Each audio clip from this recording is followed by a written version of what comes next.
ليس له دعوة في الدنا إلى الله وأن المسرفين هم أصحاب النار فستذكرون ما أقول لكم وأفوض أمري إلى الله إن الله بصير بالعباد فوقاه الله سيئات ما مكروا وحاق بآل فرعون سوء العذاب আজকে 24তম রাতে 24 পারার একাংশ আর 25 পারার একাংশ তেলাওয়াত হয়েছে। তো যে সমস্ত সূরাগুলো আজকে এক পারায় অর্থাৎ 24 পারার অর্ধেক আর 25 পারার অর্ধেক তেলাওয়াত হয়েছে, এখানে সূরা মুমিন বা যেটাকে সূরা গাফির বলা হয়। দ্বিতীয় সূরা হচ্ছে সূরা হামিম আস-সাজদা অথবা সূরা ফুসসিলাত। তারপর তৃতীয় সূরাটা খুব গুরুত্বপূর্ণ, সূরাতুশ শুরা। সূরা আটটা গিয়েছে আগে আশ-শুআরা, দুটা। সূরা মানে হলো মশওয়ারা, আর শুআরা যেটা আগে গিয়েছে সেটা হচ্ছে কবিগণ। আচ্ছা, যাই হোক, তো তিনটা সূরা, আটটা সূরা পাঠ হয়েছে আজকে। একাংশ সূরা যুখরুফ। এই সবগুলো সূরার মধ্যে অভিন্ন একটা মিল আছে। এসবগুলা সূরা শুরু হয়েছে হামিম দিয়ে। সূরা গাফির হামিম, তারপরে 7টা সূরা আছে এরকম। হামিম আস-সাজদা 2 নম্বর সূরা, এটাও হামিম দিয়ে শুরু। সূরা হামিম সাজদা 2টা নাম, এটাকে সূরা ফুসসিলাত বলা হয় আর সূরা হামিম আস-সাজদা বলা হয়। 3 নম্বর সূরা সূরাতুশ শুরা, এটাও হামিম দিয়ে শুরু। তারপর সূরা যুখরুফ 4 নম্বর, এটাও হামিম দিয়ে শুরু। তারপরে সূরা দুখান 5 নম্বর, এটাও হামিম দিয়ে শুরু। তারপর সূরাতুল জাসিয়া, এটাও হামিম দিয়ে শুরু। 7 নম্বর সূরা সূরাতুল আহকাফ, জিনদের কথা আছে এখানে, এটাও হামিম দিয়ে শুরু, সূরা মুহাম্মদ পর্যন্ত। এই 7টা সূরা, এগুলোকে বহুবচন আরবিতে বলা হয় আল হাওয়ামিম, হামিম সমূহ, হামিম সমূহ। তা আমরা যখন কোরআন শরীফ যখন আমরা পড়ব বা মুখস্থ করব, তখন আমাদের যাতে নলেজ এটা থাকে যে হামিম কোথায় আছে। এগুলো একসাথে আছে, হামিমগুলো একসাথে সব সূরাগুলো আছে। শুরু হয়েছে এই সূরা আল মুমিন বা গাফির থেকে, এবং এটা শেষ হয়েছে সূরা আল আহকাফ দিয়ে। এই 7টা সূরা, শেষ সূরা হচ্ছে সূরাতুল আহকাফ। আজকের যে সূরার যে অংশটুকু তেলাওয়াত হয়েছে, এটার কিছু অংশ তো গতকালকে তেলাওয়াত হয়েছে। বিসমিল্লাহির রহমানির রহিম। হামিম হামিম তানজিলুল কিতাবি মিনাল্লাহিল আজিজিল আলিম গাফিরিদ যামবি ওয়া ক্বাবিলিত তাওবি শাদীদিল ইকাবি যিত তাওল লা ইলাহা ইল্লা হুয়া ইলাইহিল মাসীর। আল্লাহ পাকের প্রশংসা দিয়ে শুরু। আল্লাহ পরাক্রমশালী, তিনি জ্ঞানী, তিনি গুনাহ ক্ষমা করেন, তওবা কবুল করেন, আবার কঠিনভাবে তিনি শাস্তিও দান করেন। তো আজকে যেটুকু আয়াত তারা যেখান থেকে শুরু হয়েছে, এটা চমৎকার একটা ঘটনা। গতকালকেও কিছু পাঠ করা হয়েছিল। লম্বা একটা ঘটনা শুরু হয়েছে। এই ঘটনা তাৎপর্যপূর্ণ এই জন্য, আমরা সবাই জানি ফেরাউন এবং মূসা আলাইহিস সালাতু ওয়াস সালামের যে তাওহীদের যে সংগ্রাম ফেরাউনের বিরুদ্ধে মূসা আলাইহিস সালামের। সাধারণত আমরা মনে করি কি যে মূসা ইসলামের দাওয়াতটা একটা ব্যর্থ দাওয়াত ছিল, মনে হয় এরকম, যে উনি রেজিমকে প্রভাবিত করতে পারেননি, সরকারকে প্রভাবিত করতে পারেননি, ফেরাউন ঈমান আনেনি। বিষয়টা কিন্তু পুরোপুরি সত্য না। মূসা ইসলামের দাওয়ার কারণে ফেরাউনের পুরো রাজপ্রাসাদের মধ্যে একটা কম্পন তৈরি হয়ে গিয়েছিল। ইসলামী দাওয়াতকে আমরা যেটা নিরীহ মনে করি, বিষয়টা সেরকম না। প্রত্যেক নবী, প্রত্যেকটা জালেম রাজপ্রাসাদে প্রকম্প তৈরি করেছে তারা, এবং বিবেকের আঘাত তারা হেনেছে। তাদের মধ্যে যারা এই সদাচরণকারী ছিল, যারা একটু, যাদের মধ্যে একটু উপলব্ধি ছিল, যাদের মধ্যে স্বাভাবিক চিন্তা ছিল, নিরপেক্ষ কিছুটা চিন্তা, হয়তো পারিপার্শ্বিক চাপের কারণে তারা সিস্টেমের কারণে পারতো না, কিন্তু তাদের মধ্যে একটা উপলব্ধি ছিল। তো ফেরাউনের যেই রাজ দরবারের, ফেরাউন রেজিমের, ফেরাউনের বাহিরের অন্যতম একজন বড় দায়িত্বশীল বলা হয়ে থাকে, তিনি ফেরাউনের প্রধানমন্ত্রী ছিলেন। ফেরাউনের পরে তার যার দায়িত্ব ছিল, উনি ইসলাম গ্রহণ করেছিলেন মূসা ইসলামের দাওয়াতের কারণে, এবং তার ইসলামের তিনি গোপন রেখেছেন। আমাদেরকে প্যাশেন্স। ইসলামী দাওয়াতের একটা হলো ধৈর্য ধারণ করা। একটা নির্দিষ্ট সময় পর্যন্ত বিজয় পর্যন্ত আমাদেরকে ধৈর্য ধারণ করতে হবে। এখানে আমরা হয়তো মনে করি যে আমাদের দাওয়াত ফলপ্রসূ হচ্ছে না, আমাদের দাওয়াত গ্রাহ্য হচ্ছে না, কিন্তু আমরা জানি না আমাদের অজান্তেই কিন্তু আমাদের তৌহিদের দাওয়াত, কোরআনের দাওয়াত ঘরে ঘরে পৌঁছে যাচ্ছে, এবং এলিট শ্রেণীর একদম সুপ্রিম লিডারশিপের বিভিন্ন বড় বড় জায়গায় কিন্তু দাওয়াত পৌঁছে যাচ্ছে। তুমি ইমান আহু, আল্লাহ বলছেন তারা তাদের ইমানটাকে, তাদের বিশ্বাসটাকে, তৌহিদের চেতনাটাকে তারা হয়তো গোপন রেখেছেন। এটাই সূরা মুমিনের খুব গুরুত্বপূর্ণ ঘটনা, এবং এই জন্য সূরার নাম হয়েছে আল মুমিন। অবশ্যই এটাকে সূরা গাফির বলা হয়। গাফির হচ্ছে আল্লাহ পাকের নাম। দুইভাবে এই সূরাকে স্মরণ করা হয়ে থাকে। ওয়াকাল রাজুলুম মুমিনুম মিন আলি ফিরআউন ইয়াকতুমু ঈমানাহু আতাকতুলুনা রাজুলান আন ইয়াকুলা রাব্বি আল্লাহ। ফেরাউনের রাজপ্রাসাদের, ফেরাউনের মন্ত্রী পরিষদের গুরুত্বপূর্ণ এই ব্যক্তি মিন আলি ফিরআউন, যে ফেরাউনের বংশধর হতে পারে বা ফেরাউন রেজিমের যে দায়িত্বশীল, তিনি দাঁড়িয়ে প্রতিবাদ করলেন যে তোমরা মূসাকে যে হত্যার চক্রান্ত করতেছো, এটার সাথে আমরা কিনা একমত না।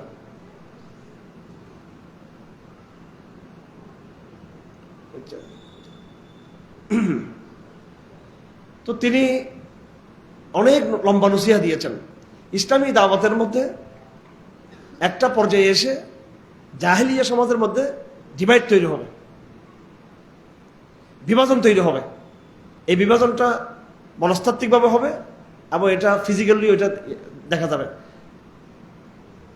ইসলামী দাওয়াতের পদ্ধতি কি? এটাকে প্রচলিত যে আমাদের রসম রেওয়াজের মাহফিল, রসম রেওয়াজের মাদ্রাসা, রসম রেওয়াজের যে আমরা রাজনীতি করি, মানে এটা আসলে রসমে পরিণত হয়েছে। এটার মধ্যে এটার কাজটা ঠিক আছে, বড় বড় প্রতিষ্ঠান, এগুলো দিনের কিল্লা, একটা দাওয়াত, তাবলীগ, মসজিদ, মাদ্রাসা, ওয়াজ মাহফিল, এগুলো তো বড় বিষয়। কিন্তু এটার মধ্যে দ্বীনের যে মেজাজ, নবুয়তের যে মানহাজ, এটাকে অ্যাক্টিভ করতে হবে, সক্রিয় করতে হবে এটাতে।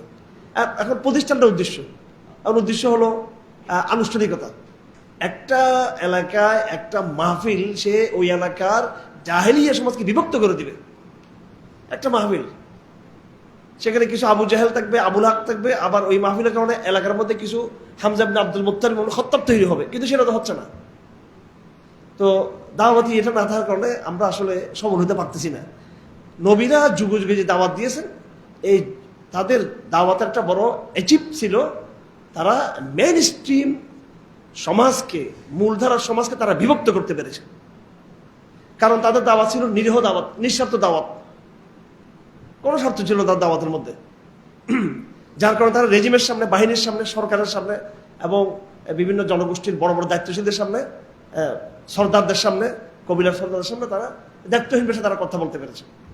নৈতিক শক্তি একটা অনেক বড় জিনিস। যে দুর্নীতিবাজ সে কখনো তার কথা বলতে পারবে না।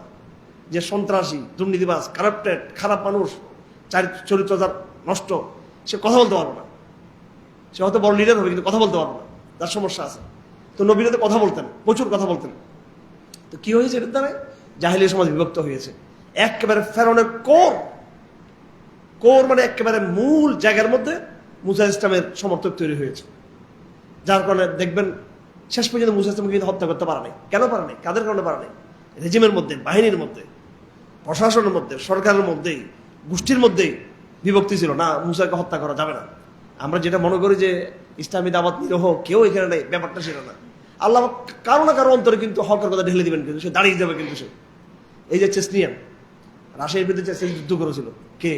জহরদু তাইব। আমরা তখন ছোট ছিলাম, কিন্তু পুরো যুদ্ধটা আমরা আমাদের মনে আছে। এটা আপনাদের তো জন্ম হয় না অনেকের। উনি রাশিয়ান, সোভিয়েত ইউনিয়নের উনি বিমান বাহিনীর প্রধান ছিলেন। তিনি বিশাল সামরিক বাহিনীর একটা বড় ছিলেন। উনি এখান থেকে বেরিয়ে এসে তিনি একদম রাশিয়ার বিরুদ্ধে তিনি দাঁড়িয়ে গিয়েছিলেন, রাশিয়ার বিরুদ্ধে। তো এরকম অনেক ঘটনা আছে ইসলামের ইতিহাসে, বড় বড় মনীষীদের ইতিহাসে এটা আমরা পেয়ে থাকি। তো এই ঘটনা আমাদের ইসলামী দাওয়াতের জন্য একটা বড় শিক্ষা, যে ফেরাউনকে একদম আল্লাহ পাক অবাধ্যতার, রাজনৈতিক অবাধ্যতার, পলিটিক্যাল জাহেলিয়ার, পলিটিক্যাল তাগুত পন্থার আইকনিক ব্যক্তি ইতিহাসে। এত বড় সে মানে দাম্ভিক ছিল, এত বড় অহংকারী ছিল, এবং এত বড় সে একটা পরাশক্তির অধিকারী ছিল, সেখানে পর্যন্ত মুসা ইসলামের দাওয়াত কার্যকর হয়েছে। এবং ফেরাউনের মূল জায়গার মধ্যে সে দাওয়াত প্রভাব তৈরি করতে পেরেছে। আমরা শুধু জানি এতটুকু, ফেরাউন ইসলাম গ্রহণ করে নাই, ফেরাউনকে ডুবে মারছে। এটা ছাড়াও কিন্তু আরো বহু সত্য আছে। হ্যাঁ, মুসা ইসলামের ফেরাউন যেখানে গণহারে গণহত্যা করতেছিল মানুষদেরকে, মুসা ইসলামকে তো নিমেষে সে মেরে ফেলতে পারতো, নিমেষে মেরে ফেলতে পারতো, কিন্তু সেটা কিন্তু পারে নাই, কারণ তার ঘরের মধ্যে কি ছিল? ইসলামের সন্তান ছিল। এই জন্য আমার ভাইয়েরা, এলিট শ্রেণীর ঘরে ঘরে দিনের দায় তৈরি করতে হবে। হ্যাঁ, সুশীল, মিলিটারি, হ্যাঁ, আমলা, রাজনীতিবিদ, ব্যবসায়ী, প্রত্যেক এলিটের মধ্যে দিনের দাওয়াত কাম করতে হবে। কোন গোপন কিছু নেই, প্রকাশ্যে দাওয়াত দিবেন। আবার অনেকে মনে করে গোপন দাওয়াত এটা ইসলামের মেজাজের মধ্যে এটা নেই। প্রকাশ্যে দাওয়াত দিব, প্রকাশ্য কথা বলবো, ইনশাআল্লাহ হাদিস এই দাওয়াত অবশ্যই সফল হবে। তো ঠিক আমরা নবী ইসলামের সিরাতের মধ্যে আমরা কি দেখতেছি? কুরাইশের বাহিনীকে তিনি বিভক্ত করেছেন। ওনার এক চাচা আবুল আহাব ওনার শত্রু ছিল, কিন্তু হামজা ইবনে আব্দুল মুত্তালিব কিন্তু ওনার পক্ষে দাঁড়িয়ে গেছেন। আবু জাহেল ওনার বিরোধী ছিল, উমর খাত্তাব কিন্তু ওনার পক্ষে দাঁড়িয়ে গেছেন। উতবা সাহেবা বিরোধী ছিল, আলী ইবনুল মুরতাজা কিন্তু ওনার পক্ষে দাঁড়িয়ে গেছেন। মেয়েদের মধ্যে হিন্দা ওনার বিরুদ্ধে ছিলেন, কিন্তু খাদিজা বিনতে খুয়াইলাদ কিন্তু উনি হকের পক্ষে দাঁড়িয়ে গেছেন। তরুণদের মধ্যে মুসআব ইবনে উমাইর হকের পক্ষে চলে আসছেন। এইভাবে যখন মদিনাতে গিয়েছেন, সাআদ বিন মুআজ হকের পক্ষে চলে আসছে, সাআদ বিন উবাদা হকের পক্ষে চলে আসছে, কবিলা আউস চলে আসছে, কবিলা খাজরাজ চলে আসছে। আউস এবং খাজরাজের প্রত্যাবর্তনের মধ্য দিয়ে ইসলামের ইতিহাসে পুরো টার্নিং পয়েন্টে চলে গেছে। ইসলাম একেবারে ইসলাম শক্তি জায়গায় চলে গেছে, পুরো আরব ভূখণ্ডে। ভাই, এগুলা ভালো করে বুঝতে হবে। খালি টেনশন করি আমরা, রাজনৈতিক চিন্তা করি, অনলাইনের আলতু ফালতু বিষয় নিয়ে পড়ে থাকি। সমাজ এবং রাষ্ট্রকে অবশ্যই ইসলামের মধ্যে আসতে হবে। সেটা আমার মধ্যে, আপনার মাধ্যমে, আমাদের মাধ্যমে সেটা হতে হবে। আমাদের মানহাজ ঠিক হয়ে গেলে অবশ্যই সমাজ পরিবর্তন হবে। এই ঘটনা থেকে আমরা শিক্ষা নিব অনেক কিছু। ওনার নসিহাটা এখানে আছে। এই ঘটনা সূরা মুমিনের 28 নম্বর আয়াত থেকে শুরু করে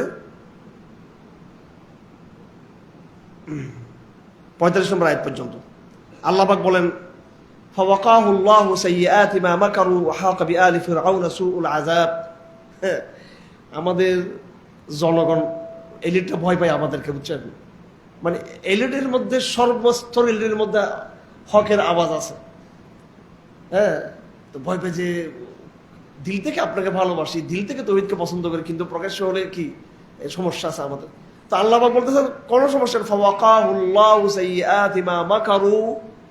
ওই যে ফেরাউনের রাজপ্রাসাদের, রাজসিংহাসনের, ফেরাউনের রেজিমের যে গুরুত্বপূর্ণ যে ব্যক্তি, উনি যখন ওনার দাওয়াতকে যখন নাকি উনি স্পষ্ট করে দিয়েছেন, উনি তো লাস্টে বলে দিয়েছেন, উনি কি বলছেন, ফাসাতাযকুরুনা মা আকুলাকুম, একদিন কিন্তু তোমাদের রেজিমের পতন হবে, আমার কথা মনে রাখবা। আমি আজকে তোমাদেরকে আমার স্পষ্ট অবস্থান জানিয়ে দিলাম, এতদিন গোপন ছিলাম। ওহাবুজে আমরি আল্লাহ, আমার ভাগ্য আমি আল্লাহর কাছে সুপর্দ করে দিলাম। আল্লাহ পাক বলেন, আমি তাকে আমার হেফাজত রক্ষা করে নিয়েছি এবং তাদের কনস্পাইরেসি আমি সফল করতে দিইনি। যারা ভয় পান আমলাদের ভিতর থেকে, হ্যাঁ, সচিবদের মধ্যে থেকে, ব্যবসায়ীদের মধ্যে থেকে, রাজনীতিবিদদের মধ্যে থেকে, বাহিনীর মধ্যে থেকে ভয় পান যে জানাজানি হলে সমস্যা আছে, আমরা যে তৌহিদ চর্চা করি। তো শেষ পর্যন্ত তো ফেরাউনের এই বড় দায়িত্বশীল, উনি জানিয়ে দিয়েছেন ওনার কথা স্পষ্ট। আবার আল্লাহ পাক বলতেছেন, আমি তাকে কি করেছি, আমি তাকে সাহায্য করেছি, তাকে সাহায্য করছি। কোরআনে কি এগুলো কি আগের জমানার কল্প কাহিনী? এটা প্রাসঙ্গিক, এটা ওই জমানায় প্রাসঙ্গিক। এই জন্য তো কোরআন আমাদের জন্য মৌজাজা। এটা সবসময় এগুলো রিপিট হবে, ইতিহাস এটা রিপিট হতে থাকবে। এটা এখন আপনারা মুসা হতে পারবেন কিনা দেখেন। এবার ফেরাউন তো কিনা আছে, আপনারা যদি মুসা হতে পারেন, ফেরাউনের রেজিমের মধ্যে আল্লাহ পাক আপনার পক্ষে এরকম রাজুলুন ইয়াকতুমু ঈমানুহু, তাকে আল্লাহ পাক তৈরি করে দেবেন ইনশাআল্লাহ আজিজ। আরেকটা বিষয় এখানে বলা হয়েছে, কিয়ামতের একটা দৃশ্য এখানে আলোচনা আসছে। কিয়ামতের দিন এলিট এবং এই নিম্নবিত্তকে মুখোমুখি করা হবে। যারা তাবেদার, সাধারণ নাগরিক সমাজ, সাধারণ নাগরিক, গরিব নাগরিক আর এলিট লিডারশিপকে মুখোমুখি করা হবে। কোরআনে কারীমের মধ্যে জায়গায় জায়গায়, সূরা বাকরা থেকে শুরু করে একবার জায়গায় জায়গায় আল্লাহ পাক সুবহানাহু ওয়া তাআলা সমাজ একটা চিত্রকে আমাদের সামনে নিয়ে আসছেন। আউযু বিল্লাহি মিনাশ শাইতানির রাজিম, বিসমিল্লাহির রহমানির রহিম।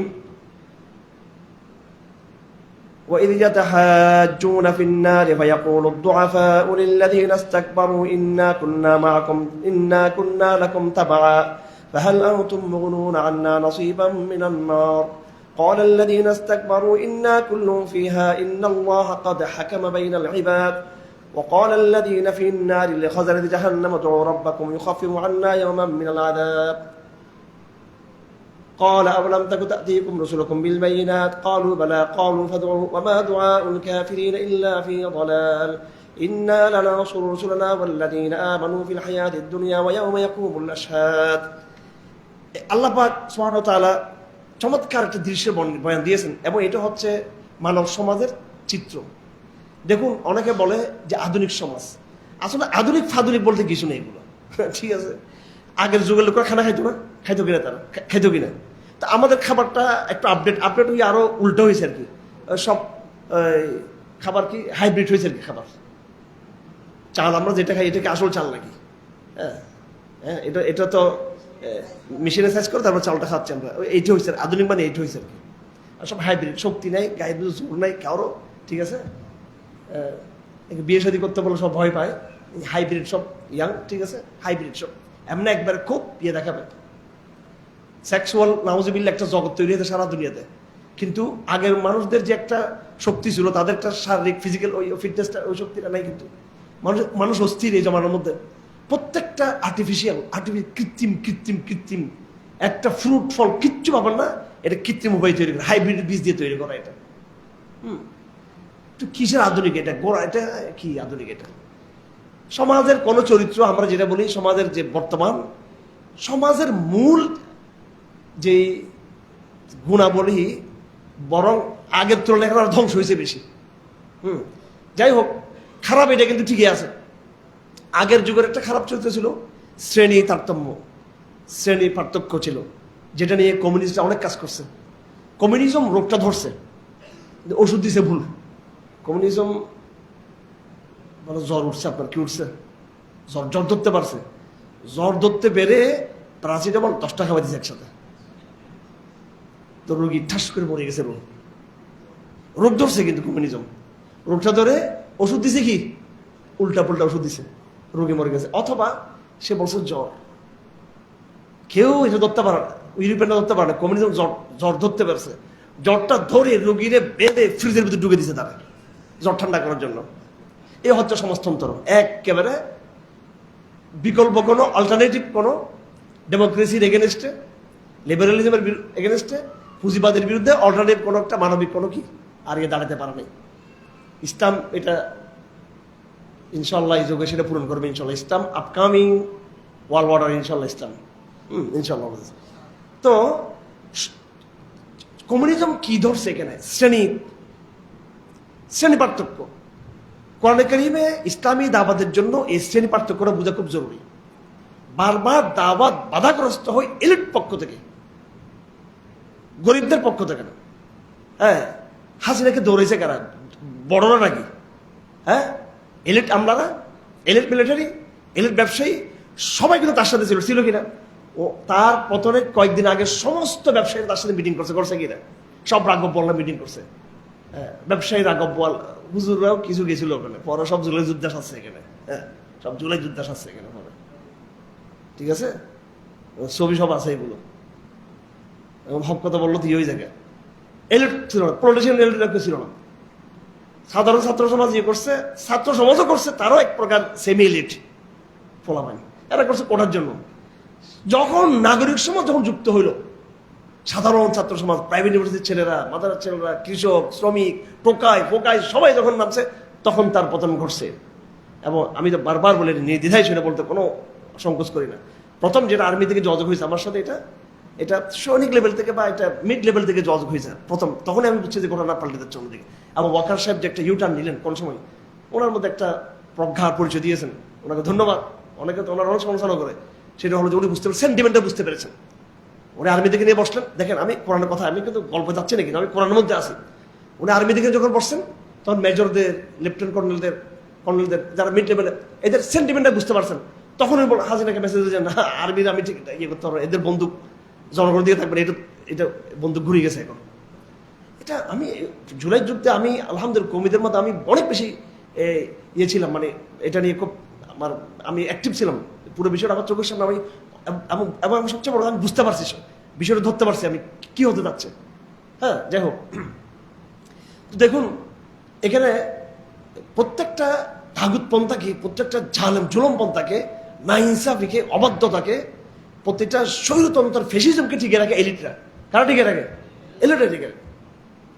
ঠিক আছে, আল্লাহ পাক আমাদের বর্তমান যিনি প্রধানমন্ত্রী, উনি এখন খুব মিশতেছেন মানুষের সাথে।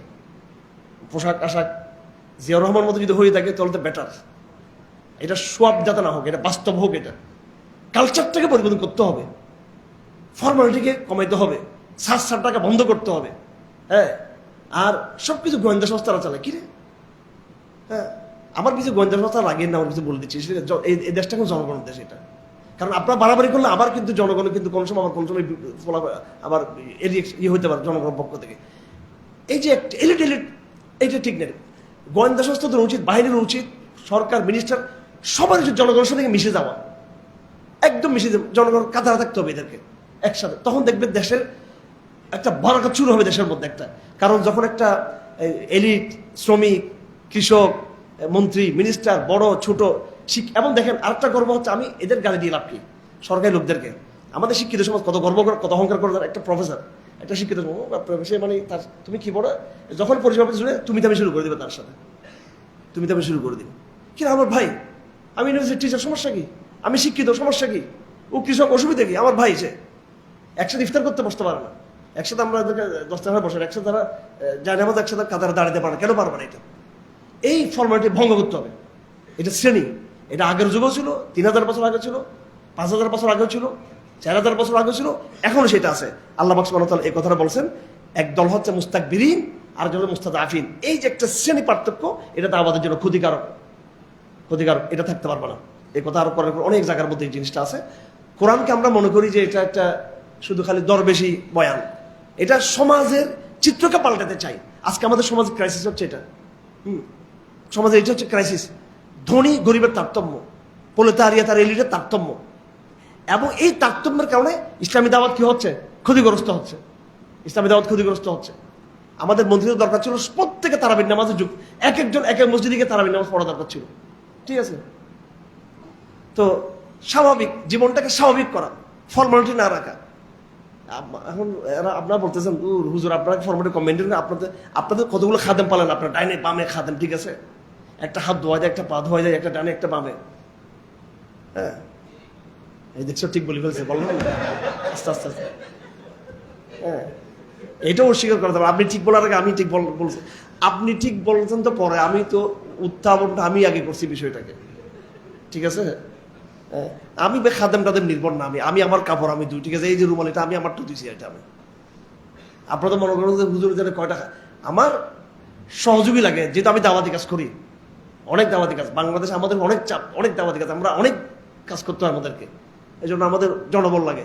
আমরা লুঙ্গি দেওয়ার জন্য, তারপরে আপনার ওই যে গেঞ্জি দেওয়ার জন্য, মাথা টিপের জন্য এই খাদেমকে ফেলে এরকম না, উল্টা বরং এদের খেদমত আমরা, এদের কাজগুলো আমরা করি। অফিসিয়াল আমি আলহামদুলিল্লাহ অফিসিয়াল কাজগুলো আমি নিজে করি, সবগুলো আমি হোয়াটসঅ্যাপ বিভিন্ন আমি করে ফেলি। এদের চাপ কমাই আমি নিজে। আমি অ্যাভেলেবেল ইয়ে রাখার চেষ্টা করি, স্মুথ রাখার চেষ্টা করি, যোগাযোগগুলো অনেক কাজ আমি করে ফেলি। যাই হোক, একজন আজকে আমার একটা কাপড় দিয়েছে, বলবো যে হুজুর আমি এত কাপাসি বিধি ওরে দিয়েছি দেওয়ার জন্য, এত কাপাসি বিধি দিয়েছি, এমনি দিই না আমি। হ্যাঁ, নিজের কাজ নিজে করবেন। ঠিক আছে, নিজের কাজ নিজে করবেন। তো যা কোথেকে চলে গেছি আমরা। আলাপ কোরআনের মূল ইয়েটা কি, ইথিক্সটা কি? শ্রেণী থাকা যাবে না, কি থাকা যাবে না? বড় ছোট, ধনী গরিব, এলিট প্রলেতারিয়াত, সমাজের মধ্যে এই বৈষম্য থাকতে পারবে না। এই বৈষম্য কি থাকতে পারবে না। কোরআন এই বৈষম্যের বিরুদ্ধে, এবং এই বৈষম্যটা হলো শিরিকের বড় একটা কারণ। সমাজের শিরিক পরিচয় থাকা, সমাজের শিরিক এস্টাবলিশড হওয়ার বড় কারণ হলো শ্রেণী বৈষম্য। কিভাবে? ওই নিম্নবিত্তরা বড়দের কথা শুনতে বাধ্য থাকে, ঠিক কিনা? একটা এস্টাবলিশমেন্ট, এখন নাগরিক সমাজ তার এ থাকে। এই জনগণ যে যুদ্ধ করছে, বুঝছেন, হাসিনার বিরুদ্ধে, এই জনগণই কিন্তু 2008 সালে নৌকা মার্কা সিল মারছিল আবার। ঠিক আছে, আবার আগামীতে কি করার আল্লাহ জানে। আগামীতে হয়তো দেখবে তো জমাতকে নিয়ে আসছে, অথবা দেখবে তো নৌকেরা নিয়ে আসছে। এই জনগণ পর তালটা ঠিক নেই, কারণ এলিট যেদিকে সে এদের ইয়ে। এখন তো ধরেন যদি ইসলামী দল চলে আসতো, দেখো সবাই রাজাকার প্রশংসা, সবাই বলতো যে পাকিস্তান জিন্দাবাদ, মাশাআল্লাহ, অনেক জুলুম হয়েছে আসলে এটা একদম। এই যে এখন সব তখন ভাষা পাল্টে যেত। আবার নৌকা আসলে নৌকা মানে সবসময় দেখবেন প্রত্যেক, বিশেষ করে মুসলিম বিশ্বে এটা আমেরিকাতে দিকে দেখুন, আমি কোরআনের বাইরে যাচ্ছি না, এই যে আমেরিকাতে ইলেকশনগুলো হচ্ছে, ইলেকশনগুলো যে আমেরিকাতে হচ্ছে, জনগণের কোনো এখানে অধিকার ইয়ে হচ্ছে বারবার এলিট যারা আমেরিকার ইলেকশন প্রচুর টাকা ইনভেস্ট করতে হয়, অনেক টাকা। বড় বড় ব্যবসায়ী এখানে ইনভলভ থাকে, মিলিয়ন বিলিয়ন ডলার এখানে ইনভেস্ট করতে হয়। কোনো কৃষক আমেরিকার কি হতে পারে না, কোনোদিনও সে প্রেসিডেন্ট হওয়ার কোনো সুযোগ নেই। কোনো কৃষক হতে করতে হবে, কোনো ট্যাক্সি ড্রাইভার সে হতে পারবে না। আপনারা বলেন যে ট্যাক্সি ড্রাইভারি করে 20 বছর পরে মেয়র হয়েছে, আরে সে ড্রাইভারি করে এলিট হইয়া তারপরে মেয়র হয়েছে। সে ড্রাইভার থেকে সে কি হয় না, কেউ মেয়র হতে পারে নাই, ওই সুযোগ নেই, এই সিস্টেম নাই এখানে। অনেকে বলে আমি ড্রাইভিং করতাম, এখন আমি মন্ত্রী হয়েছি। তো তুমি ড্রাইভিং করে এলিট হয়ে তারপর মন্ত্রী হয়েছো, কিন্তু আমরা কিছু ড্রাইভারকে কিছু মিনিস্টার বানাবো ইনশাআল্লাহ, সামনে আল্লাহ তৌফিক দিলে। কৃষক ড্রাইভার নাকি কি এদের মধ্যে শিক্ষিত নেই? আছে কিনা? আমি তো দেখাতে পারবো যে একটা মাস্টার্স পড়া, ইন্টার পড়া, ভালো ভালো শিক্ষিত, আরো আপনার থেকে ভালো ইংরেজি পারে, ড্রাইভিং ধরা দেয় না, এরকম অনেক। এরা আমাদের চেয়ে অনেক মুত্তাকিন আল্লাহর কাছে, নিজেকে অপরিচিত রাখছে, এখানে ধরা দেয় না। নিম্ন চাকরি করে, হালাল ইনকাম করে, বিভিন্ন মহলে, এটা বাহিনীতে আছে, সাধারণ নাগরিক সমাজ আছে, ওরা নিজেদেরকে লুকাই রাখে। এদের মর্যাদা আল্লাহর কাছে আলেমদের চেয়ে বেশি, কারণ সে হালাল ইনকাম কারণে নিজেকে সে লুকিয়ে রাখছে সে। যাই হোক, তো এই সূরার মধ্যে আল্লাহ পাক বলছেন এই শ্রেণী বৈষম্য এটা একটা বড় সমস্যা দাওয়াতের জন্য। আল্লাহ পাক এদেরকে মুখোমুখি করবেন এবং সবচেয়ে বড় শাস্তি দেবেন এলিটদেরকে, কঠিন শাস্তির মুখোমুখি আল্লাহ পাক করবেন। এরপরে আল্লাহ পাক ওয়াদা করতেছেন, ইন্না লানানসুরু রুসুলানা ওয়াল্লাযীনা আমানু ফিল হায়াতিদ দুনিয়া ওয়া ইয়াওমা ইয়াকুমুল আশহাদ। তোমরা দাওয়াতের কাজ করে যাও, আমি নবীদেরকে সাহায্য করব এবং ঈমানদারদেরকে দুনিয়াতেও এবং কিয়ামতের দিনে আমি তাদেরকে সাহায্য করব। সুতরাং আপনারা মনের মধ্যে একটা সাহস রাখবেন, কি রাখবেন? সাহস রাখবেন যে আমার দাওয়াত একদিন কি হবে? সফল হবে। দাওয়াতের সাথে নুসরতের ওয়াদা আছে। বলেন, দাওয়াতের সাথে নুসরতের ওয়াদা, কিন্তু এটা গণতন্ত্রের সাথে নুসরতের ওয়াদা নাই। এটা আমার অনেক ভাইরা শুনলে এই করতে বলে, কেন আমরা বিপুলভাবে ঢুকছি না আমরা ইয়াতে? একটু পরিণাম আমাকে অপেক্ষা করতে হবে, দেখুন কি হয়। আলটিমেটলি দাওয়াতের বিজয় হবে, জিহাদের বিজয় হবে, আসাম তাহার বিজয় হবে, জমার বিজয় হবে, হিজরত এবং নুসরতের বিজয় হবে, আকীদা এবং তৌহিদের বিজয় হবে। অন্য কোনো পন্থায় কোনোদিন দিন বিজয় হবে না। হয়তো কোনো দলীয় কোনো সাময়িক কিছু হয়তো হতে পারে, এটা সাময়িক, টেম্পোরারি, এটা অস্থির। আমি একদম খুব স্থির আছি আলহামদুলিল্লাহ আমার এই মানহাজের উপর, রাসূলুল্লাহ এই কোরআনের মানহাজের উপরে। আল্লাহ পাকের ওয়াদা কার সাথে? সহিহ মানহাজের সাথে, দাওয়াতের সাথে, নুসরতের ওয়াদা। ইন্না লানানসুরু, অবশ্যই আমি, অবশ্যই দুইবার আসছে, ইন্না নিশ্চয় আমি, লানানসুরু নিঃসন্দেহে আমি, অবশ্যই দুইবার শব্দ আসছে কিনা, রুসুলানা আমার নবীদেরকে, ওয়াল্লাযীনা আমানু এবং যারা ঈমানদারদেরকে সাহায্য করবো, দুনিয়াতে সাহায্য করবো এবং আখিরাতে তাদেরকে সাহায্য করবো। তাহলে দাওয়াতের সাথে কিসের ওয়াদা আছে? নুসরতের ওয়াদা আছে।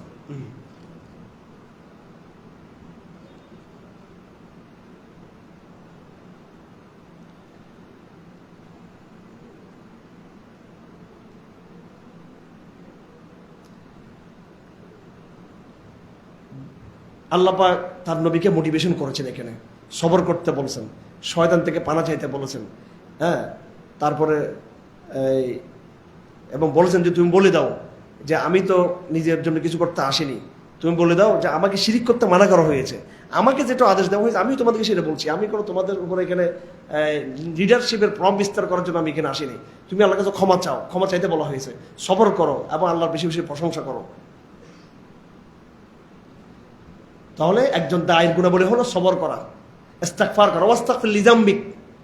আল্লাহ রাসূলকে বলতেন আপনার গুনার জন্য, আপনি তো রাসূলকে কোনো গুনাহ আছে নাকি?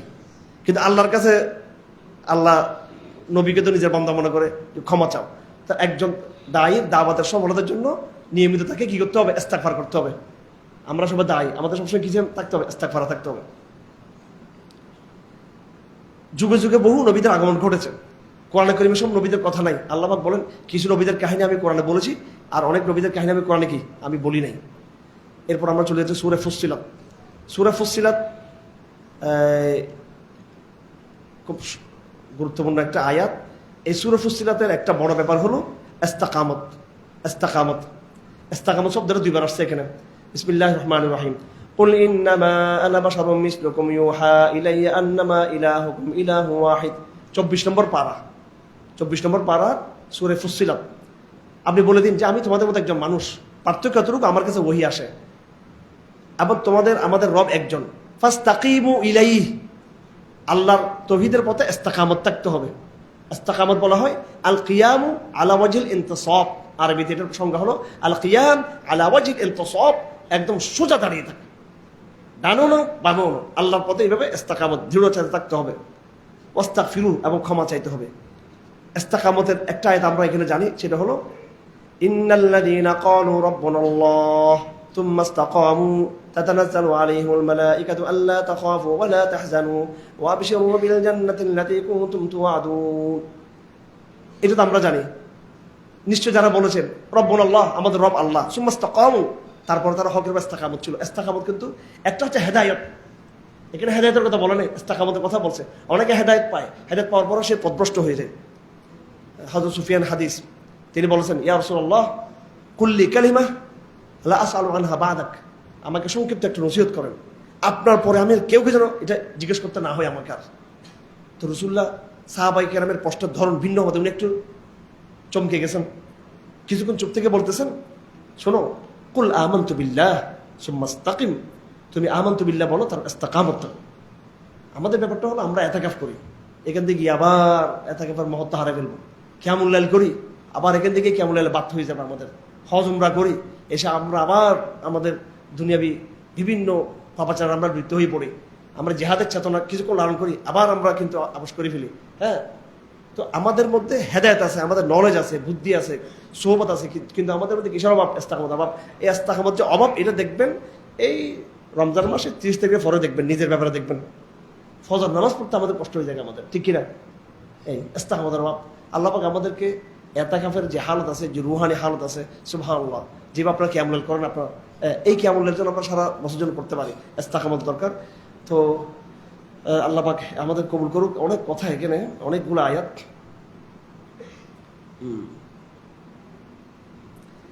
প্রত্যেকটা মানুষের সাথে শয়তান লাগা আছে। ওয়াকাইয়াদনা লাহুম কুরানা ফাযায়্যানু লাহুম মা বাইনাহুম ওয়া খালফাহুম। তো সাহাবায়ে কেরাম বলছে আপনার সাথে কি শয়তান আছে? সাহাবায়ে কেরাম বলে হ্যাঁ, আমার সাথে শয়তান আছে, তবে আমার শয়তানটা ইসলাম গ্রহণ করছে। রাসূলুল্লাহ সাল্লাল্লাহু আলাইহি ওয়াসাল্লাম বলছেন শয়তানে কি করে আপনাকে এই সুশোভিত করে তুলে, কিছু ভুল কাজকে সে ভালো করে দেখাবে আপনাকে, ভুল কাজকে। এটা শয়তানের চক্রান্ত। হ্যাঁ, এটা করলে ভালো হবে, এটা করলে ভালো হবে, কখনো হেকমতের নামে, কখনো ফায়দার নামে, কখনো স্বার্থপরতার নামে বিভিন্ন হবে। তো আমরা প্রতিনিয়ত আমরা শয়তানের সুবুতের মধ্যে আছি। আমরা শয়তান আমরা আক্রান্ত, এটা খুব খেয়াল থাকতে হবে। তো এই জন্য আমাদেরকে এই ইস্তিগফারের বিষয়টা এখানে খুব দরকার।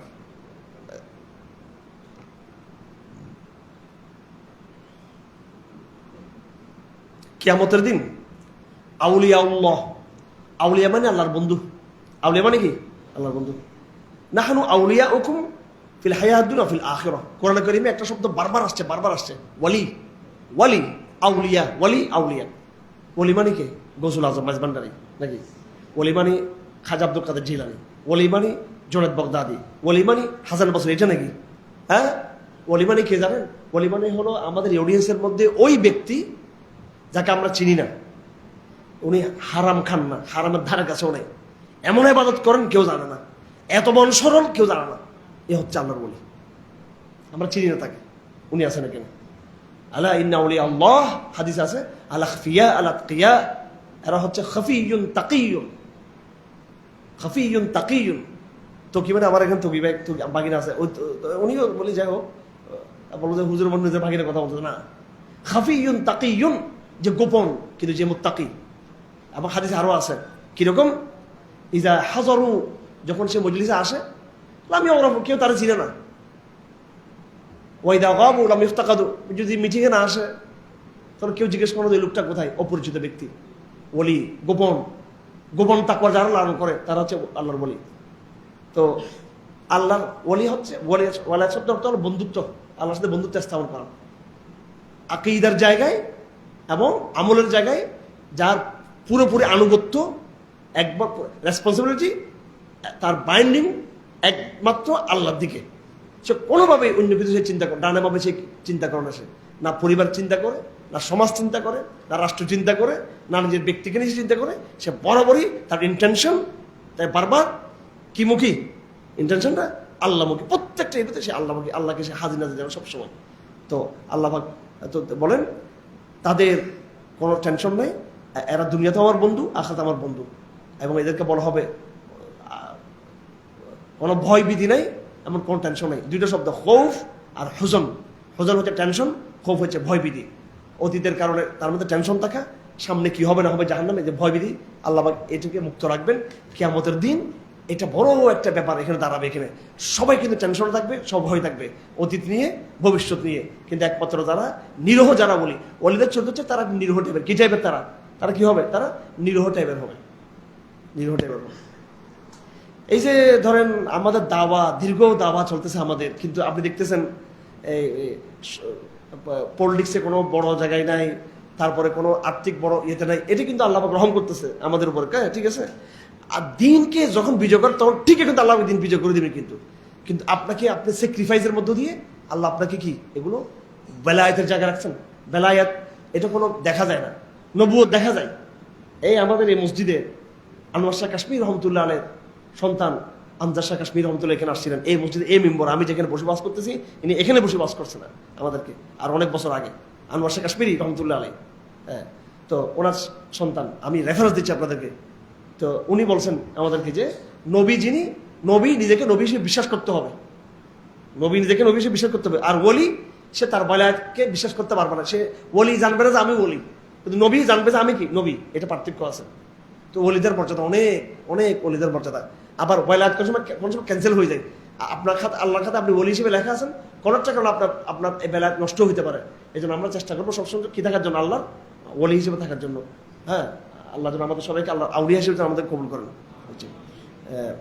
তারপর দাওয়াতের কথা আছে এখানে, ওয়ামান আহসানু ক্বাওলান মিম্মান দাআ ইলাল্লাহ। দুনিয়াতে আমরা যত কথা বলি সবচেয়ে উত্তম কথা হচ্ছে দাওয়াত। ওয়ামান আহসানু ক্বাওলান মিম্মান দাআ ইলাল্লাহ ওয়া আমিলা সালিহান ওয়া ক্বালা ইন্নানী মিনাল মুসলিমিন। এটা হচ্ছে উত্তম কোনো কথা নাই। হ্যাঁ, এই সেই চাপাবাজি ওটা না করে বলতে হবে ইন্নানী মিনাল মুসলিমিন, আপনি ইসলামের দিকে আসেন। এটা হচ্ছে এই সবচেয়ে উত্তম কথা। জান্নাত কারা পাবে? আল্লাহ পাক বলেন, ওয়ামা ইউলাক্কাহা ইল্লাল্লাযীনা সাবারু ওয়ামা ইউলাক্কাহা ইল্লা যু হাযযিন আযীম। জান্নাত পাবে একমাত্র কারা? যারা সবর করেছে, যারা কি করেছে, ধৈর্য ধারণ করেছে, তারাই জান্নাত পাবে। কোরআন সম্পর্কে আল্লাহ পাক বলতেছেন,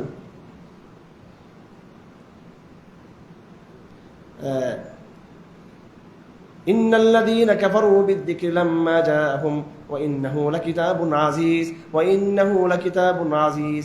কোরআন হচ্ছে একটা প্রক্রমশালী, মহান আল্লাহ পাকের একটা প্রজ্ঞম একটা কিতাব, সম্মানিত মর্যাদাবান একটা কিতাব। লা ইয়াতিহিল বাতিলু মিন বাইনি ইয়াদাইহি ওয়ালা মিন খালফিহি তানযীলুম মিন হাকীমিন হামিদ। কোরআনের সামনে পিছন দিকে কোনো বাতিল কোনো কিছু এখানে থাকবে না। প্রত্যেকটা কবি, সাহিত্যিক, বুদ্ধিজীবীর কথা মধ্যে বাতিল থাকে, কোরআনের মধ্যে কোনো বাতিল নেই। মা ইউকালু লাকা ইল্লা মা ক্বাদ কিলা লিররুসুলি মিন ক্বাবলিক ইন্না রাব্বাকা লাযু মাগফিরাতিন ওয়া যু ইকাবিন আলীম। ওয়ালাউ জাআলনাহু কুরআনান আ'জামিয়্যান লাকালু লাউলা ফুসিলাত আয়াতুহু আ'জামিয়্যুন ওয়া আরাবী কুল হুয়া লিল্লাযীনা আমানু হুদান ওয়া শিফাa'un ওয়াল্লাযীনা লা ইউমিনুনা ফী আযানিহিম ওয়াকরুন ওয়া হুয়া আলাইহিম আমা উলাইকা ইউনাদাউনা মিন মাকানিন বাঈদ। কোরআন যারা ঈমানদার তাদের জন্য শেফা, হেদায়েত। আর যারা ঈমান নাই তারা কোরআন শুনলে তাদের কানের ভিতরে কি দেওয়া আছে? হ্যাঁ, তাদের কানের ভিতরে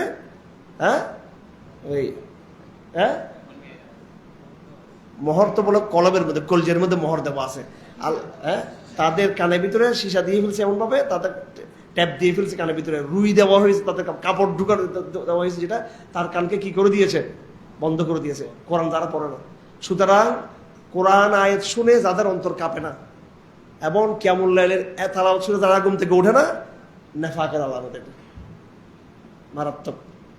আমরা বলছি না যে একবারে হাই ডেডিকেশন নিতে হবে, হাই ডেডিকেশন খুব একবারে আপনার শরীর স্বাস্থ্য দুর্বলতা আছে, কিন্তু একবারে কিছু তো মনের মধ্যে আবেগ থাকতে হবে। হ্যাঁ, আবেগ থাকতে হবে। শুয়ে থাকলেও তো যে কোরআনের কণ্ঠ শুনে আপনাকে মতো আর পাগল হইতে হবে আপনাকে।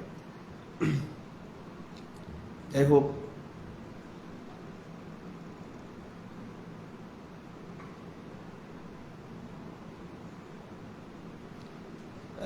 কয়েকটা কথা কোরআন আগেও গিয়েছে, আবার আসছে এখানে। মানুষ সুখের সময় আল্লাহকে স্মরণ করে, দুঃখের সময় আল্লাহকে কি বলে থাকে, লা ইয়াসআমুল ইনসানু মিন দুআইল খায়র ওয়া ইমাসসাহু শাররু ফায়াউসুন কানুত। মানুষ সবসময় মঙ্গলের দোয়া করে, খালি মঙ্গলের জন্য দোয়া করে। যখন তার অমঙ্গল যখন আসে তখন সে হতাশ হয়ে পড়ে। ওয়ালা ইন আযাকনাহু রাহমাতাম মিন্না মিন বাদি দাররা মাসাতু লা ইয়াকুলুন্না হাযা লি ওয়া মা আযুন্নু সাআতা কাইমা ওয়া লা রাজি'তু ইলা রাব্বি ইন্নালি ইন্নাহু লাল হুসনা। যখন মুসিবত যখন পার হয়ে যায়, রহমত যখন আসে, তখন সে বলে যে না, এগুলো তো আমি আমার যোগ্যতা বলে পেয়েছি, আমার যোগ্যতা বলে পেয়েছি। এই কাইকুবাদ সাহেব একজনকে দেখলাম যিনি প্রতিটা কথার প্রতি তিনি শুকরিয়া আদায় করতে চায়।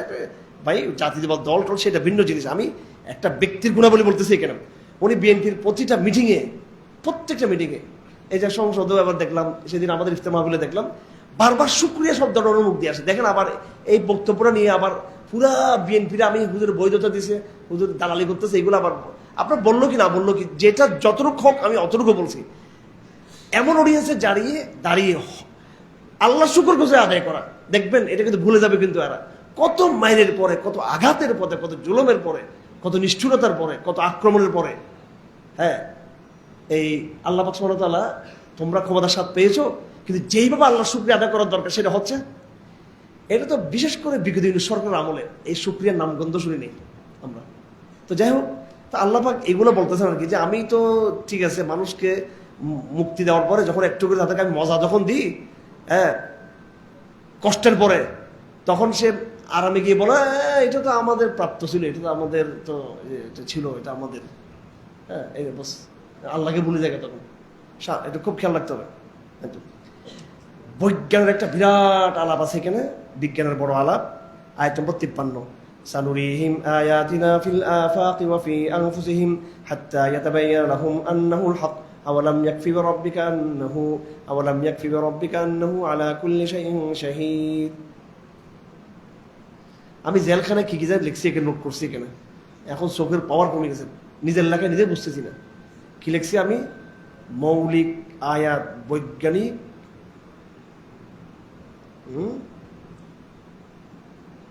আচ্ছা,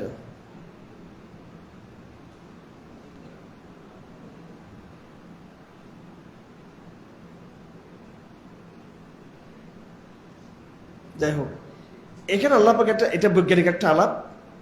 সানুরিহিম আয়াতিনা ফিল আফাক ওয়া ফি আনফুসিহিম। আল্লাহ পাকের নিদর্শন কয়টা? আল্লাহ যে আছে, আল্লাহ অস্তিত্বের পক্ষে প্রমাণ কয়টা? দুটো। কয়টা বলেন? নিদর্শনাবলী কয় প্রকার? দুটো, দলিল দুই প্রকার। ফার্সি আরবি কবিতাতে আছেন, ফাজা আজাবান কাইফা ইউনাল ইলাহু আম কাইফা ইয়াজহাদুহুল জাহিদু ওয়ালিল্লাহি ফি কুল্লি তাহরিকাতিন ওয়া ফি কুল্লি তাসকিনাতিন শাহিদু ফাফি কুল্লি শাইইন লাহু আয়াতুন তাদুল্লু আলা আন্নাহুল ওয়াহিদু। এই আলামতগুলো দুটো। একটা হচ্ছে আয়াতে আনফুসি, আমার নিজের মধ্যে। মানুষ যদি নিজেকে চিন্তা করে, নিজের বডিকে যদি চিন্তা করে, নিজের শরীরকে, এটার মধ্যে আলামত অনেক কিছু। ইমাম গাজ্জালী রাহমাতুল্লাহ আলাইহি বিরাট সুন্দর চমৎকার শেয়ার আছে এটার উপরে। মানুষ নিজেকে আবিষ্কার করতে পারে না, সে আল্লাহকে কিভাবে আবিষ্কার করবে? মানুষ কত রহস্যজনক, কত জটিল সৃষ্টি, মানুষ কত তান্ত্রিক ফাংশন মানুষের মধ্যে, কত ডাইলেকট্রিক ফাংশন মানুষের ভিতরে। তো মানুষ নিজেকে যে চিন্তা করতে পারে আল্লাহকে চেনার জন্য, আর একটা হলো আফাক, দিগন্ত নিয়ে চিন্তা করা, মহাকাশ, মহাকাল, হ্যাঁ, এতে এগুলো করা, হ্যাঁ, নিদর্শন করে দেখা। দুটো। আল্লাহ অস্তিত্বের পক্ষে, হ্যাঁ, কয়টা প্রমাণ? দুটো। একটা হচ্ছে সত্তাগত মানুষের, হ্যাঁ, যেটা মানুষের সৃষ্টিতাত্ত্বিক সম্পর্ক আর একটা হচ্ছে কি জাগতিক এমনকি মানবিক, দুটাই। এগুলো আমার বেশ কিছু আছে এটা নিয়ে, আরও বৈজ্ঞানিক কিছু বিশ্লেষণ ইনশাআল্লাহ আল্লাহ পাক সময় দিলে এগুলো করবো। আমরা আবার চলে যাচ্ছি একদম মোটামুটি 25 পারা খুব গুরুত্বপূর্ণ সূরা। এই সূরার মধ্যে সূরাতুশ শুরা, সূরা ওই হামিম দিয়ে এটা শুরু হয়েছে। আসমানের কথা দিয়ে শুরু। তাকাদুস সামাওয়াতু ইয়াতাফাত্তারনা মিন ফাওকিহিন্না। আসমানটা বিরাট ফাংশন। আসমান এমন যে কোনো মুহূর্তে আসমান যেন ফেটে যাবে এই অবস্থা। আল্লাহর হুকুমে কি হয়েছে, এগুলো স্থির হয়ে আছে। কেমন যেভাবে আমাদের পৃথিবীর চতুর্দিকে এত গ্রহগুলো আছে, হ্যাঁ, এগুলো যদি দুম ত্রাক্কা এখান থেকে যদি ফাত্তর ইটপাটটা ফরা শুরু, পৃথিবীর একটা খণ্ড পড়লো তো শেষ হয়ে যাবে পৃথিবী, খুঁজে পাওয়া যাবে না। তাকাদুস সামাওয়াতু ইয়াতাফাত্তারনা মিন ফাওকিহিন্না, তোমাদের মাথার উপর দিয়ে গ্রহগুলো ভেঙে পড়ার মতো অবস্থা। এগুলো কি আল্লাহ কেন আসমানের কথা বলছেন? সামাওয়াত কোরআনে বৈজ্ঞানিক একটা দেখেন, বৈজ্ঞানিক সত্যতার প্রমাণ কোরআন শরীফে আল্লাহ পাক যখন বলছে সামাওয়াত, এটা বহুবচন, সামাওয়াত মহাকাশ আসমান সমূহ।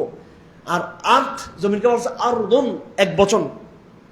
তার মানে উপরের আকাশের তুলনায় জমির যে এটা কি, এটা ছোট্ট, এটা জমিনকে বলছে এটা আরদুন, আসমানকে বলছে মহাকাশ সমূহ, আসমান সমূহ। আউলিয়া শব্দ বারবার রিপিট হয়েছে এখানে। আউলিয়া যারা ইমানদার তারা আল্লাহকে ছাড়া কাউকে কি আউলিয়া হিসেবে তারা গ্রহণ করবে না। তারা গুরুত্বপূর্ণ একটা আয়াত, খুব ভালো করে শুনবেন এটা। আমি নির্ধারিত সময়ে শেষ করবো ইনশাআল্লাহ।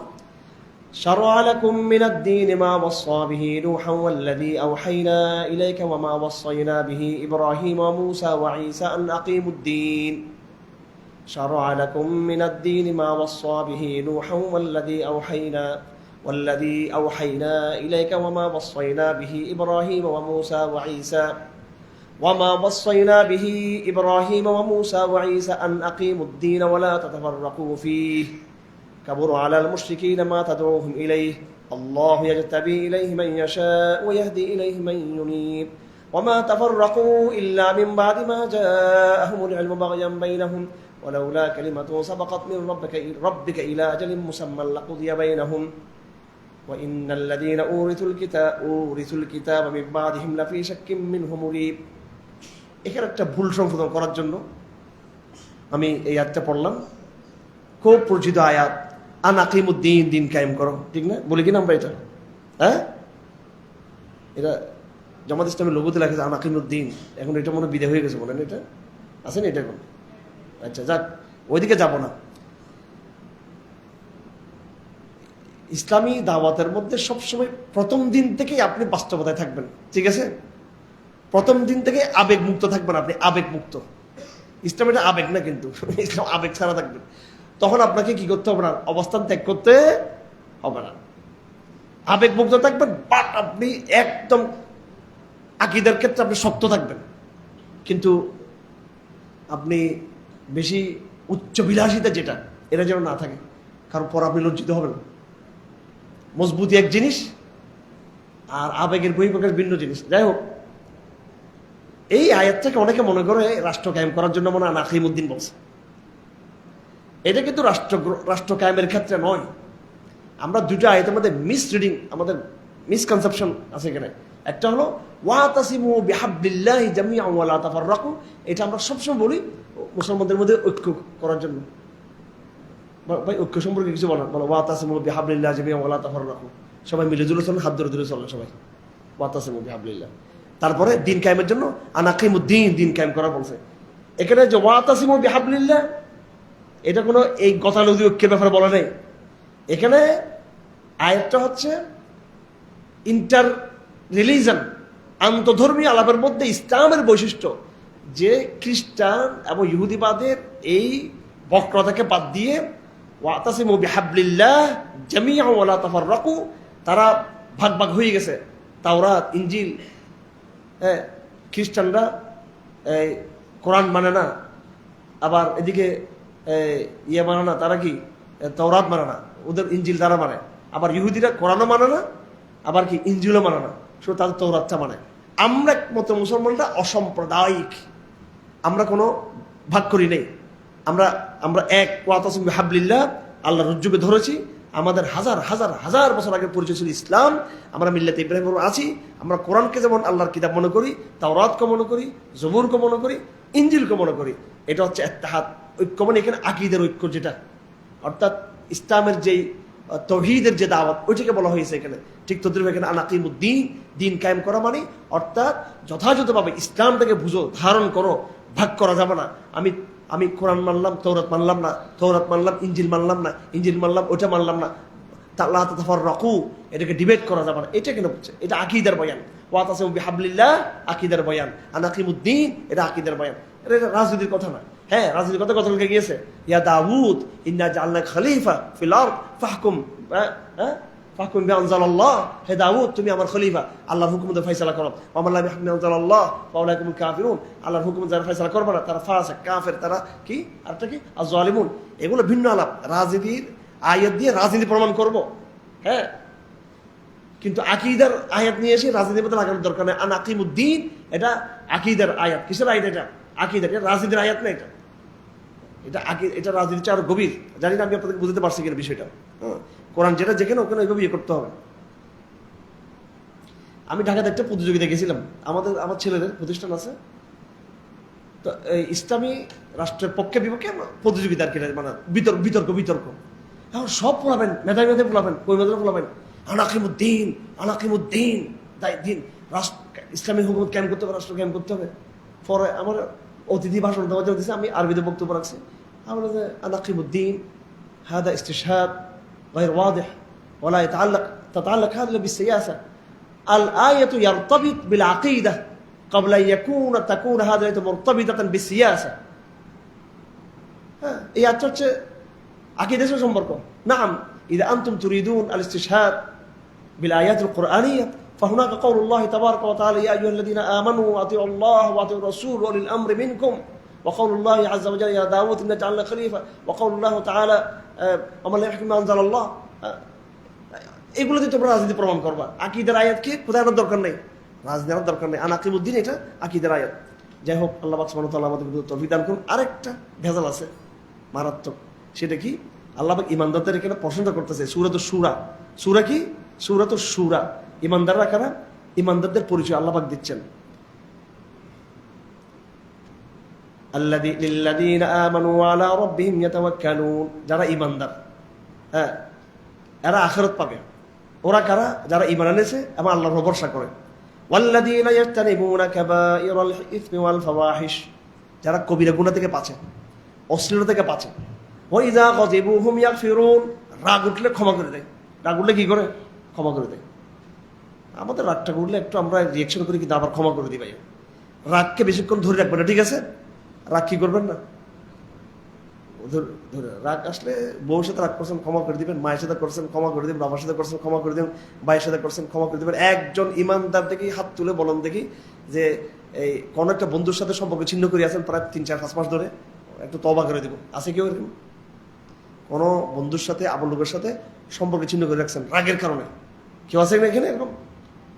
হ্যাঁ, হাতটা তুললে একটু সিস্টেমটা শিখিয়ে দিতাম আর কি, কিভাবে কি করতে হবে। আছেন না আপনি?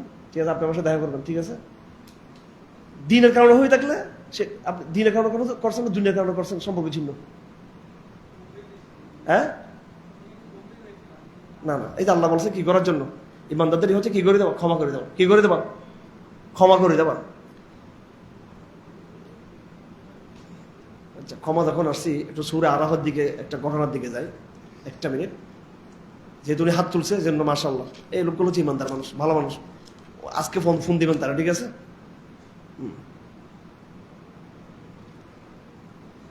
হযরত আবু বকর ওমরের মধ্যে মাঝে মাঝে ঝগড়া লাগতো, জানেন এটা? লাগতো কিনা?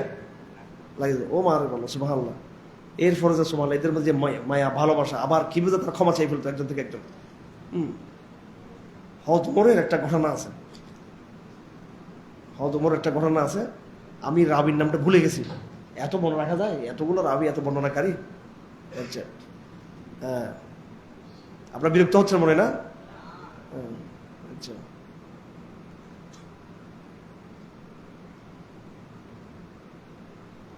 কারাগারের লেখা আমি নিজে বুঝতেছি না এখন, আমার চোখের অপাবার অবস্থা। আমি বুখারী শরীফের রেফারেন্স দিয়ে লিখছি এখানে। আহ,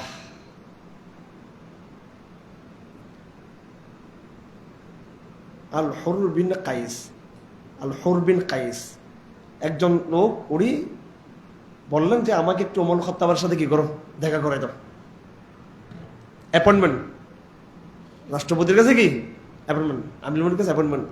তো কষ্ট মষ্ট করে অ্যাপয়েন্টমেন্টটা নিয়ে দিছে তাকে। তো অ্যাপয়েন্টমেন্ট দিলে তো স্বাভাবিক, বহুদিন পর অ্যাপয়েন্টমেন্ট পাইছে, এখন তো তার সাতটা ডাকে হুজুর আমিনুল সম্মান করবে। উনি অ্যাপয়েন্টমেন্টটা নিছে আমিনুলকে গালি দেওয়ার জন্য। কি করার জন্য? ওনার কিছু নসিহত, উল্টা পাল্টা কথা বলার জন্য। তো গিয়ে ওনারা গালাগালি শুরু করছে আমিনুল, এই কিসে আমিনুল আপনি, ও অ্যাপয়েন্টমেন্টটা নিছে সেই জন্য উনি। তোমার তো মানুষ, ঠিক আছে, চমকে কিরে ও বিয়াদবি শুরু করছে আমার সাথে, ফোলাইতে দেখি একবার গরম গর্জন শুরু হতো তোমার, ওর পিটাবে অবস্থা। কিরে তুই তোর রাষ্ট্রীয় কাজের মধ্যে ডিস্টার্ব, আমি আমার কাজে ব্যস্ত, তুই এতে ফরাসি উল্টা উল্টা নসিহানা দিয়ে আমার সাথে কি শুরু করছো, যেগুলো লম্বা কাহিনী আমি লিখছি এখানে, হাত এটা বোখারি শরীফে আছে। এটা যিনি অ্যাপয়েন্টমেন্টটা নিয়ে দিয়েছেন বেচারা বিপদে পড়ে গেছে এখন, কিরা কি করলো, কি শুরু করছে এখানে, কিছু লাগে নাই, শুধু ওই ভদ্র একটা আয়াত পড়ছে শুধু রাগ থামানোর জন্য হতমরকে, বলছে খুযিল আফওয়া ওয়া'মুর বিল উরফ ওয়া'রিদ আনিল জাহিলিন। খুযিল আফওয়া, আপনি ক্ষমাকে ধারণ করুন, ওয়া'মুর বিল উরফি, সৎ কাজের আদেশ দিন, ওয়া'রিদ আনিল জাহিলিন, যারা মূর্খ তাদেরকে অ্যাভয়েড করুন। একটা মূর্খ একটা করতে একটা পুরো নিয়ে আসছে, আমি একটা মূর্খ ওরে একটা অ্যাভয়েড করুন, এটাকে বলতেছে। সেকেন্ডের মধ্যে ওমর কি হয়ে গেছেন, পাল্টে গেছেন, চুপ হয়ে গেছেন। তখন বুখারীতে লেখা আছে ওয়াকানা ওয়াক্কাফান ইনদা কিতাবিল্লাহ, ওমর হলো আল্লাহর কিতাবের সামনে থমকে দাঁড়াতেন। হতো ওমর প্রচন্ড রাগ আর গুসা, হতো ওমর কোনো একটা অভিযানে আছেন বা কোনো রাগারি করতেছেন বা কেউ ব্যত্রাঘাত করতেছেন, কোনো শাসন চালাচ্ছেন, কেউ যদি একটা ছোট আয়াত পড়ে দিয়েছে সাথে সাথে ওমর স্তব্ধ হয়ে শিশুর মতো হয়ে গেছে তিনি। ওয়াকানা ওয়াক্কাফান ইনদা কিতাবিল্লাহ, হতো ওমর এটা বলা হতো। তো যাই হোক, ক্ষমা করা এটা হচ্ছে কি ইমানদারদের বৈশিষ্ট্য। তা আল্লাহ পাক এখানে মুমিনদের এই কথা নিয়ে আসছেন, যে ভেজালটার জন্য আমি এই একটা পড়তেছি, এটা এখন বলতেছি কি বল, সব তো ঠিক আছে, তাওয়াক্কুল করবো, গুনাহ কবিরা গুনাহ থেকে বাঁচবো, রাগ করলে ক্ষমা করবো। ওয়াল্লাযীনা ইসতাজাবু লিরাব্বিহিম, আল্লাহর ডাকে সাড়া দিব, ওয়া আকামুস সালাহ, নামাজ কায়েম করবো, ওয়া আমরুহুম শুরা বাইনাহুম, এবং তাদের কাজ হবে গণতন্ত্রের মাধ্যমে। শুরা কি? গণতন্ত্রকে কি বলা হয়? শুরাই নিজাম। পার্লামেন্ট এটা কি? পার্লামেন্ট এটা শুরা। ইসলামী পার্লামেন্টে কি ওয়াকআউট আছে নাকি? ইসলামী শুরার মধ্যে একদল সরকারি দল, আমি একদম একদম অরাজনৈতিক জায়গা থেকে যা নসিহত সব বলতেছি। আবার আপনারা এগুলো নিয়ে আবার উস্কানি মুস্কানি দিবেন না কিন্তু, ঠিক আছে? কোনো উস্কানি দেওয়ার দরকার নেই। তো প্রচলিত গণতান্ত্রিক সিস্টেমের পার্লামেন্টকে শুরা বলা যাবে? ইসলামী শুরা বলা যাবে? এটাকে বলা যাবে? ইসলামী শুরার মধ্যে আমির থাকবে, কি থাকবে? উনি মশওয়ারা করবেন, আমির শুরার মতামত শুনবেন, মানতে কিন্তু তিনি বাধ্য না। তো শুরার কথা এখানে আছে। আমরা চাই আমাদের মুসলিম সমাজে শুরাই নিজাম তৈরি হোক। এই অঞ্চলের মুসলমানরা ওই দিনে মুক্তি পাবেন যেদিন আমাদের জামাত তৈরি হবে, যেদিন আমাদের আমির থাকবে, আমাদের নিজস্ব কি থাকবে, অল্টারনেটিভ কি থাকবে, শুরা থাকবে। কোরআনকে কোরআন দ্বারা বুঝতে হবে, হক এটাই। যতদিন বাস্তবায়ন হোক ততদিন বলে যাবো, বলতে মরে যাবো। হ্যাঁ, কিছু দেখার দরকার নেই। ইনশাআল্লাহ কবরে গিয়ে কোনো প্রজন্ম বলে দিবে যে আপনার দারসের কথাগুলো বাস্তবায়িত হয়েছে, এটা শুনবো আমরা, কবর গিয়ে শুনবো ইনশাআল্লাহ, কবরের আগে শুনবো ইনশাআল্লাহ। ইনশাআল্লাহ ওয়ামরুহুম শুরা বাইনাহুম, ওয়ামরুহুম শুরা বাইনাহুম। তারপর তারা কি করে? তাহলে শুরা দিকে আমরা কি গণতন্ত্রকে প্রমাণ করব? হ্যাঁ, না। তারপর ইমানদারদের আটটা পরিচয় হলো, আর কি গুণাবলী? তারা ইনফাক করে, তারা দান করে। এবার আরেকটা বিষয় যেটা জানার দরকার, সংঘাতের মধ্যে অ্যাকশন কতটুকু নিব আমি, অ্যাকশন রিঅ্যাকশন, ব্যবস্থা পাল্টা ব্যবস্থা। আওয়ামী লীগ জুলুম করেছে, আমরাও আওয়ামী লীগের কিছু লোককে আমরা মামলা দিছি, এরাও কিন্তু হাটাদারিতে বা ভিন্ন জায়গায় অনেকগুলো তো পলাই গেছে। কেন অনেকে আবার হাত পা ধরে ধরে কোনো মতো আবার তবা করে ক্ষমা পাইছে। এগুলো আবার মনে করতে বিএনপি ক্ষমতা আসছে, মনে করতেছে ওরা হয়তো আবার একটু এগুলো সুযোগ ওইভাবে নাই। ইনশাআল্লাহ আজিজ সুযোগ একটাই, আমি যত অফিসাররা যারা আমাদেরকে জুলুম করেছিল, যারা আমাদেরকে সরি বলছে, আমি বলছি সরি বলার দরকার নেই, বিষয়টা সেটা না, আপনি আল কোরআন দার্সে চলে আসেন, আপনাকে মাপ, তৌহিদের পথে আসেন, মাপ। আমার বিষয়টা হচ্ছে আমি আসলে ইসলামের অ্যাঙ্গেল থেকে দেখি সবকিছু, এটা কোনো পলিটিক্যাল অ্যাঙ্গেল থেকে দেখি না। কিন্তু তারপরও যে রাজনৈতিক সংঘাতগুলো, এখানে একদল আছে কি আমাদের একবার জিরোটল আছে, কারোর ক্ষমা নেই আওয়ামী লীগের, আরেক দল আছে তলে তলে ঘুষ খাইকে সবার ক্ষমা করে দেব। যখন কোনো সংঘাত লাগবে, ঝগড়া লাগবে, প্রতিশোধ থেকে কতটুকু দিবেন, ক্রিয়া প্রতিক্রিয়া কতটুকু হবে, এটা নিয়ে কোরআন শরীফে বিস্তারিত আলোচনা আছে। ইমানদারদের পরিচয়ের মধ্যে এই সব আচরণের মধ্যে একটা আছে, ওয়াল্লাযীনা ইযা আসাবাহুম বাগয়ুন হুম ইয়ানতাসিরুন, যখন তাদের উপর জুলুম করা হবে তখন তারা একটা পাল্টাগিরি বেটে প্রতিশোধ নিতে পারবে। এটা ওয়া জাযাউ সাইয়্যাতুন সাইয়্যাতুন মিসলুহা, কেউ তোমার প্রতি জুলুম করে সমপরিমাণ তুমি তার কি করো, প্রতিকার তুমি করতে পারবা। ফামান আফা ওয়া আসলাহা ফাআজরু আলাল্লাহ, আর যদি তুমি ক্ষমা করে দাও, কি করে দাও, ক্ষমা করে দাও, তাহলে আল্লাহ পাক তোমাকে কি করবেন, আজর দিবেন। এই আল্লাহর উপর এটার আজর আছে। ইন্নাহু লা ইউহিব্বুয যালিমিন, আল্লাহ পাক জালিমদেরকে পছন্দ করেন না। ওয়ালা মান ইনতাসারা বা'দা যুলমিহি ফাউলাইকা মা আলাইহিম মিন সাবিল, হ্যাঁ, জুলুমের কারণে কেউ যদি প্রতিশোধ নিয়ে থাকে তার সেটা রুখসত আছে, কি আছে, এটা অধিকার আছে। যেহেতু তোমাকে জুলুম করেছে, গুম করেছে, মেরেছে, তোমাকে আঘাত করেছে, তুমিও তাকে পাল্টা ব্যবস্থা করে তার কি আইনগত হোক, বিভিন্ন সামাজিকভাবে এটা তুমি প্রতিশোধ দিতে পারবা, শাস্তি প্রয়োগ করতে পারবা। হ্যাঁ, ঠিক আছে। ফাউলাইকা মা আলাইহিম মিন সাবিল, কেউ যদি এরকম পাল্টা কি করে ব্যবস্থা নেয়, এটার উপর কি করা যাবে না, তাকে দোষারোপ দেওয়া যাবে না। ইন্নামাস সাবিলু আলাল্লাযীনা ইয়াজলিমুনান নাস, দোষ দেওয়া যাবে ওই ব্যক্তিকে যারা মানুষের উপর জুলুম করে, ওয়া ইয়াবগুনা ফিল আরদি বিল হক, এবং হক ব্যতীত অন্যায়ভাবে জমিনের মধ্যে তারা বিদ্রোহ করে, বাড়াবাড়ি করে, সীমা লঙ্ঘন করে, তাদের জন্য বড় আযাব রয়েছে।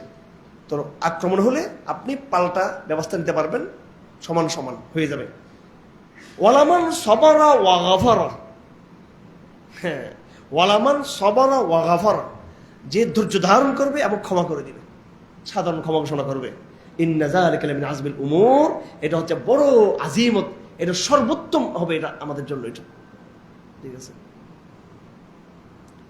তো এখন আমাদের শত্রুদের সাথে আমরা কি করব আচরণ করার সময়, হ্যাঁ, আমরা প্রতিশোধের চেয়ে ক্ষমাটাকে কি করবো আমরা, হ্যাঁ, প্রাধান্য দিব, ঠিক আছে। কোথায় প্রতিশোধ, কোথায় ক্ষমা, সেটা বুঝতে হবে। ভালো আলেম, ভালো ফকিহ, এদের ইয়ে দিয়ে বুঝতে হবে। এখন দেখেন একটা বিতর্ক চলতেছে না, দায় মুক্ত দায় মুক্তি একটা কথা চলতেছে কিনা, হ্যাঁ, কি যে হবে দেশে, হযবরল অবস্থা। জুলাই হত্যার যে বিচারগুলো কেমন হবে, বা এই বিচারের মধ্যে আবার বিভিন্ন রকমের অভিযোগ আসতেছে। আবার একটা হচ্ছে যে এই সময় যারা পুলিশ যারা মারা গেছে, বলে বলে জুলাই বিপ্লবের সময় কিছু এক্সট্রিমিজম বিপ্লবীদের পক্ষ থেকে হয়েছে, সেটা আবার দায় মুক্তি দেওয়া হচ্ছে। এই যে যতগুলো কথা কেন হচ্ছে, বিচার বলি, দায় মুক্তি বলি, সবটা কিন্তু এটা পাশ্চাত্যের ফর্মেটে আলাপগুলো হচ্ছে, কোরআনের ফর্মেটে কিন্তু কি হচ্ছে, আলাপ হইতেছে না। এখানে প্রত্যেকটা বিষয় দায় মুক্তির ব্যাপারে ইসলামের আলাদা বক্তব্য আছে, কিন্তু এখানে এইভাবে বিচারের ক্ষেত্রে ইসলামের বক্তব্য আছে, অপরাধীকে শাস্তি পেতে হবে। আবার একজন গুলি করে মারছে, আপনি কি ক্ষমা করার, কোন রাষ্ট্রের ক্ষমতা আছে, প্রেসিডেন্টের ক্ষমতা আছে, ক্ষমা করতে পারবে ওই ভিকটিমের কি গার্ডিয়ান ক্ষমা করতে পারবে। এগুলো বিভিন্ন শরীয়তের ফৌজদারি বিধান আছে, আমাদেরকে ওইভাবেই তাকে চিন্তা করতে হবে। কিন্তু আফসোসের বিষয় হলো, আমরা যেমন আমাদের অজান্তে বিবর্তনবাদ বিশ্বাস করে ফেলতেছি, এখন আমরা আমাদের অজান্তেই তাগুদের আইনগুলোকে আমরা মেনে নিচ্ছি। এখন এটা পলিটিক্যাল ভাষায় কথা বলি আমরা, ফেসবুকে ইসলাম পথে লেখে, পলিটিক্যাল ভাষায় লেখালেই করে, পলিটিক্যাল ভাষায় লেখালেই করে, পলিটিক্যাল ভাষায় লেখালেই করা যাবে না। প্রত্যেকটা বিষয় ইসলামের নীতি আছে। আল্লাহ পাক সুবহানাহু ওয়া তাআলা আমাদেরকে কোরআন যথাযথ তৌফিক দান করুন। ওমা আলিবলা ওয়া সাল্লাল্লাহু তাআলা খাইরাল মুহাম্মদ ওয়া আলিহি ওয়া সাহবিহি আজমাইন। সুবহানাল্লাহি ওয়া বিহামদিহি আশহাদু আল্লা ইলাহা ইল্লা আনতা আস্তাগফিরুকা ওয়া আতুবু ইলাইক।